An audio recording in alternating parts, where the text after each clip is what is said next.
excited for this video because we are going to be talking about the best oils for your hair type. There are so many oils to choose from, and believe it or not, there is actually a science to it. So we're going to be looking at hair porosity and also hair thickness, and ultimately helping you find the best oil or oils for your hair. So stay tuned. And when it comes to our hair, as I mentioned before, moisturization is a two-step process where our hair obtains some type of moisture related product. Basically it's water based. Now the oil comes into play to help to lock in that moisture. Now when it comes to the cuticles of our hair, it is actually made up of oil. So the whole rumor around oils are bad for our hair is kind of ridiculous, and our hair actually has a high affinity to oils. So oils play a very crucial role in moisture retention, but also in protecting our hair as well. Now when it comes to our hair currently, you either have low porosity hair or you have high porosity hair. And the type of oils that you choose really determines how effective that moisture retention oil is going to be for your hair. So I have created this kind of class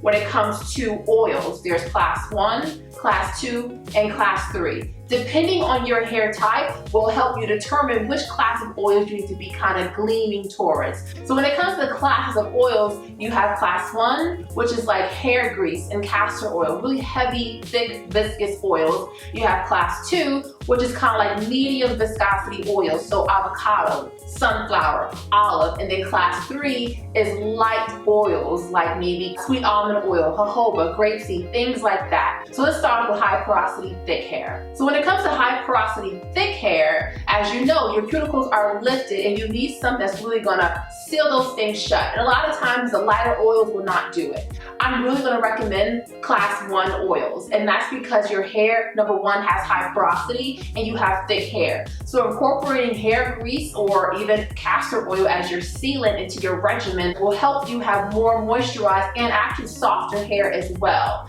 Now, if hair grease does not work for you, then I would say class 2 is also an option, because those medium viscosity oils will also do the job at sealing that thick, high porosity cuticle that you have. Now, if you have high porosity thin hair, you have lifted cuticles, but your cuticles are thin. So you're not gonna want anything like in class 1, and you might not want anything in class 2 either. So oils in class 3 might be more ideal for you. So grapeseed and jojoba, things like that. I do wanna say for both thick and thin high porosity hair, you may wanna start incorporating oil treatments. You can leave oil on your hair overnight and then rinse it out, or just leave it on for a few hours and rinse it out. Whatever you wanna do, I wanna say you wanna start incorporating this because your hair is more hydrophilic. So it's more water loving right now, which is why your cuticles are lifted so much. So doing those hot oil treatments or just room temperature oil treatments will help your hair to get to a more lipophilic state, which will then help to restore your cuticles to be more sealed.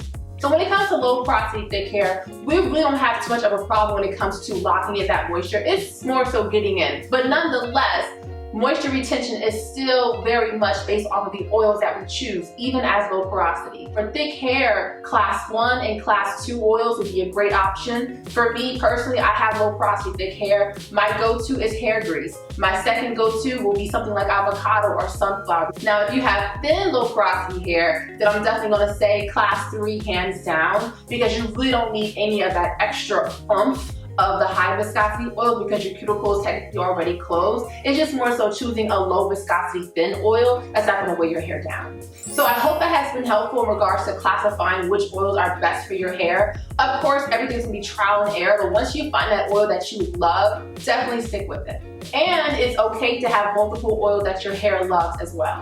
When it comes to using these oils as a whole, there's different ways that you can incorporate oils into your regimen. Number 1, you can use it to increase slip. If you are detangling your hair, you have a leave-in conditioner, you want to up the slip a little bit, add some oil to it to give you more of a slippery experience to easily detangle your hair. Another option, of course, is moisture retention, using that as a sealant when you apply your cream or liquid-based moisturizer. And then, of course, as I mentioned before, using it as an oil treatment to get your hair to a more lipophilic state so it can lock in moisture a whole lot better. Alright guys, this concludes this video. I hope you enjoyed this video and learned something new. Of course, I have a question for you. What are your top 3 oils? And if you don't have 3, that's okay. Put 2 or 1, whatever. But what are your top oils currently in your hair care regimen? Comment below, and I look forward to joining the conversation with you. Be sure to check out the Curly Girls Guide to Hair Care Ingredients if you have not done so already. I'll have a link below for you to check out. And if you're interested in starting a hair care line, I have a link below for you to work with me one-on-one. Alright guys, I love you guys. I'll see you guys soon. Bye.